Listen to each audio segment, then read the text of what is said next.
धाराशिव जिल्ह्यामध्ये मागील काही महिन्यापासून आपल्याकडे कॉपर वायर चोरीचे गुन्हे खूप मात्रामध्ये होत होते। त्यामध्ये जे पवनचक्कीमध्ये वापरला जाणारा कॉपर किंवा जे आपले शेतीतील मोटर आहे त्याच्यामध्ये आणि ट्रान्सफॉर्मरमध्ये वापरला जाणारा कॉपर याचे गुन्हे आमच्याकडे दाखल होते। त्यामध्ये आमचे आरोपी शोध चालू होता।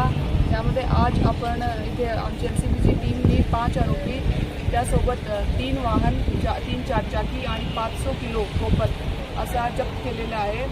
या आरोपीकडून आपल्याकडे 8 गुन्हे म्हणजे भूम, आपले वाशी, कळंब, नळदुर्ग आणि देवळी इथले 8 गुन्हे आम्ही निष्पन्न केलेले आहे आणि बाकी आरोपी सध्या अटक करणे बाकी आहे।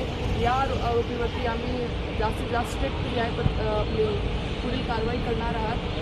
तर जिल्ह्यामध्ये जे कॉपर वायर चोरीचे आता गुन्हे आहेत किंवा आपल्याकडे खूप मात्रामध्ये पवनचक्कीचे प्रकल्प असल्याने सर्व जे नागरिक आहेत त्यांना असा सूचना आहे की असे कुठलेही आपण प्रकारामध्ये इन्व्हॉल्व होऊ नये। त्यावरती आमची स्ट्रिक्ट लक्ष आहे आणि आम्ही त्याला अटक करून त्याच्यावरती चांगली कडक कारवाई करणार आहोत।